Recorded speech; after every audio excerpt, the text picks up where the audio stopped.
మన వారాహి సిల్వర్ జ్యువెలరీలో అద్భుతమైన ఆఫర్స్ పొందండి మరియు కారు గెలుచుకునే గొప్ప అవకాశం. ఇరాన్ యుద్ధం మరింత ముదురుతోంది. యుద్ధంలోకి ప్రైవేటు సైన్యాలు ప్రవేశిస్తున్నాయి. భూతల దాడి కోసం రంగంలోకి యుఎస్ బలగాలు చేరుతున్నాయి. ఇరాన్ సరిహద్దుల్లో 10,000 మందిని దింపుతున్నాడు ట్రంప్. యుఎస్ దళాలను ఎదుర్కొనేందుకు రంగంలోకి చెచెన్ దళాలు వస్తున్నాయి. చెచెన్ దళాలంటే ఇదొక ప్రైవేటు సైన్యం. ఎలాంటి దేశంపైనైనా యుద్ధానికి ఈ ప్రైవేటు సైన్యం సిద్ధంగా ఉంటుంది. వాళ్ళు వీళ్ళని యుద్ధంలో పాల్గొనేందుకు కూడా హైర్ చేసుకుంటారు. ఇక ఉక్రెయిన్ వార్లో రష్యా తరపున చెచెన్ దళాలు పోరాటం చేస్తూ ఉన్నాయి. రష్యా మద్దతుతో ఇప్పుడు చెచెన్ దళాలను ఇరాన్ దింపుతూ ఉంది. ఇక చూసుకుంటే కనుక ఇరాన్కి యుద్ధంలో కూడా రష్యా మద్దతుగా ఉంది. టెక్నాలజీ విషయంలో కానీ ఈ విధంగా అంటే యుఎస్కి సంబంధించినటువంటి మిసైల్స్ని ఛేదించడంలో కానీ ఇటు రష్యా టెక్నాలజీ అందిస్తూ ఉంది. ఈ క్రమంలో కూడా ఇప్పుడు చెచెన్ దళాలు రష్యా తరపున ఉక్రెయిన్ మీద పోరాడుతూ ఉన్నాయి. చెచెన్ దళాలు ఇప్పుడు ఇరాన్ దగ్గరకు వస్తూ ఉన్నాయి. రష్యా ఇటు చెచెన్ దళాలను కూడా ఇరాన్ తరపున పోరాడేందుకు కూడా పంపిస్తూ ఉంది. ఈ అంశం గురించినటువంటి డీటెయిల్స్ మా ప్రతినిధి సత్యాన్ని అడిగి తెలుసుకుందాం. సత్య, యుఎస్ ఇటువైపు కొంతమంది వాళ్ళ సైన్యాన్ని రంగంలోకి దింపుతుంటే ఇటు ఇరాన్ కూడా మరికొంతమందిని ప్రైవేటు సైన్యాన్ని కూడా రంగంలోకి దింపుతున్నట్లు తెలుస్తోంది. యుద్ధం మాత్రం ఇంకా మరింత ముదురుతున్నటువంటి పరిస్థితులు మనం చూస్తున్నాం. డెఫినెట్గా ఇరాన్కి సంబంధించి ఇజ్రాయిల్ అలాగే అమెరికా సంయుక్తంగా ఇరాన్ పైన చేస్తున్నటువంటి ఏదైతే యుద్ధం ఉందో ఈ యుద్ధం రోజు రోజుకు కూడా అత్యంత కీలకంగా మారుతూ ఉంది.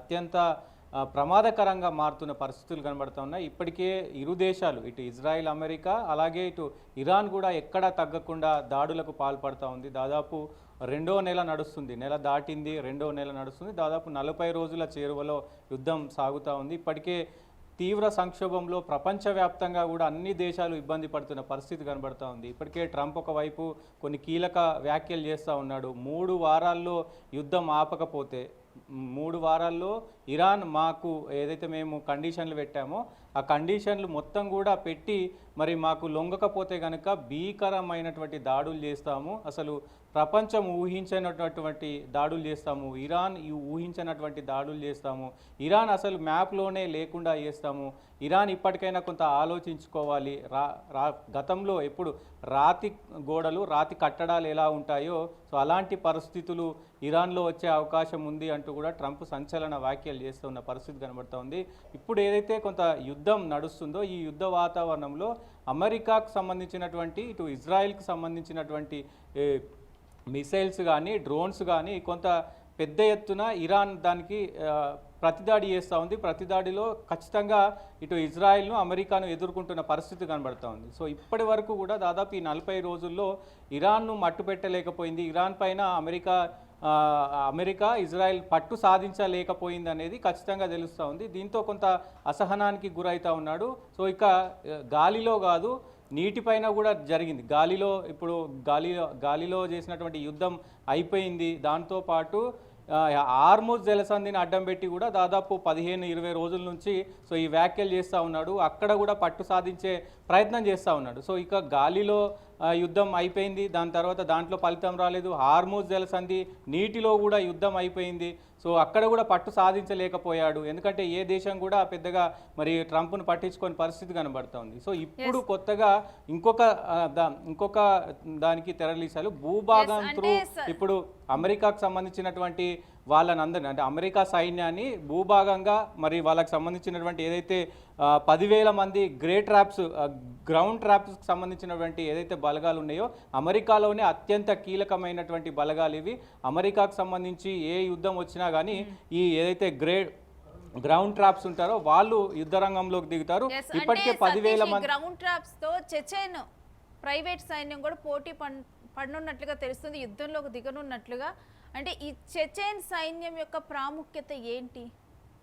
డెఫినెట్గా ఇప్పుడు ఏదైతే ఈ భూభాగంలో జరుగుతున్నటువంటి యుద్ధం ఏదైతే ఉందో దానికి సంబంధించి ఇటు ఇజ్రాయెల్కు సంబంధించి అమెరికాకు సంబంధించి అలాగే అమెరికా ట్రంప్ కొంత కీలకంగా వ్యవహరిస్తూ ఉన్నాడు. ఇప్పటికే గల్ఫ్ దేశాలతో పాటు ఇజ్రాయెల్ గల్ఫ్ దేశాలు వీటన్నిటితో పాటు మొత్తం 50,000 సైన్యాన్ని కూడా అమెరికాకు సంబంధించినటువంటి సైన్యాన్ని అక్కడ మోహరించారు. దాంతోపాటు సపరేట్గా ఇరాన్ మీదకు ఒక 10,000 మందిని పంపిస్తూ ఉన్నాడు. సో ఇది ప్రతిఘటించినటువంటి ఇరాన్ సో ఇరాన్కు అత్యంత సన్నిహితంగా ఉండే దేశం ఇటు ఇజ్రాయెల్, అత్యంత సన్నిహితంగా ఉండేటువంటి రష్యా. మరి ఎందుకంటే రష్యాతో చాలా సన్నిహిత దేశాలు ఉన్నాయి, ఆర్థిక వ్యవస్థతో వాళ్ళు క్రోడీకరించి ఉన్నారు. ఇరాన్కి రష్యాకి మంచి సంబంధాలు ఉన్నాయి.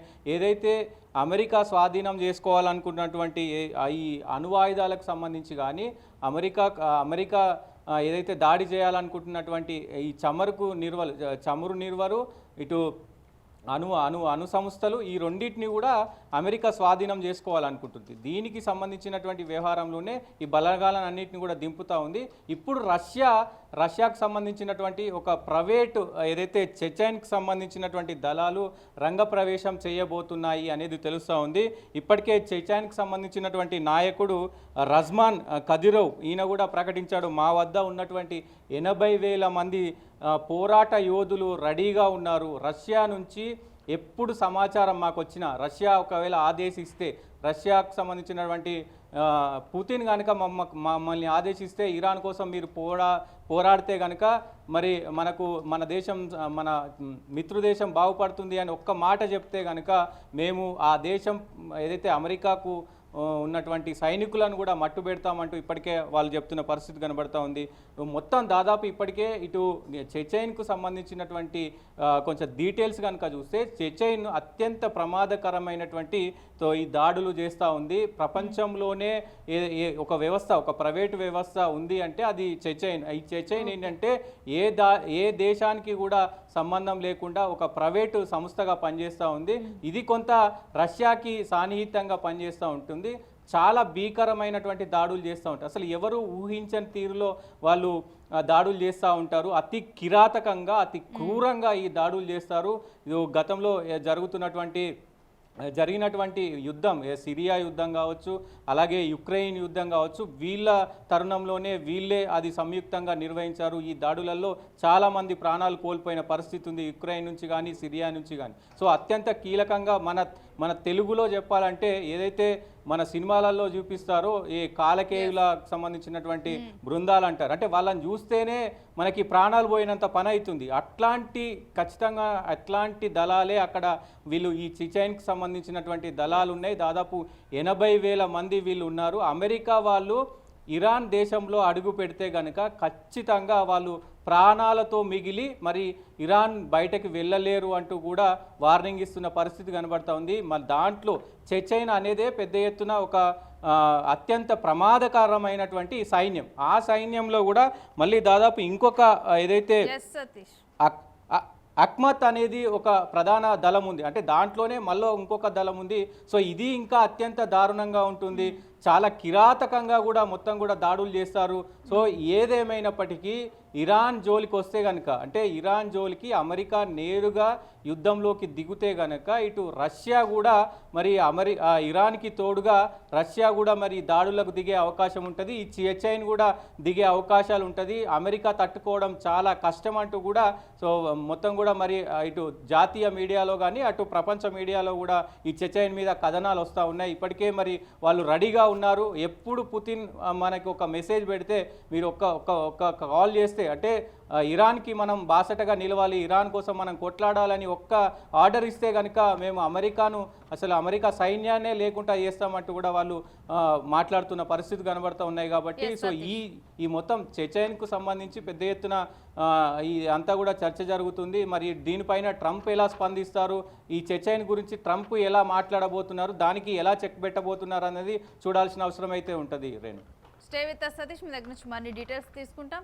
ఇక ఒకవైపు ఏమో యుఎస్ కూడా తమ దగ్గర ఉన్నటువంటి బలమైన సైన్యాన్ని రంగంలోకి దింపుతుంది, మరొక వైపు ఇరాన్ వైపు పోరాటానికి చెచైన్ సన్నద్ధమవుతూ ఉంది. మరి ఈ క్రమంలో ఈ యుద్ధం ఇంకా ముదురుతున్నటువంటి పరిణామాలను మనం చూస్తున్నాం.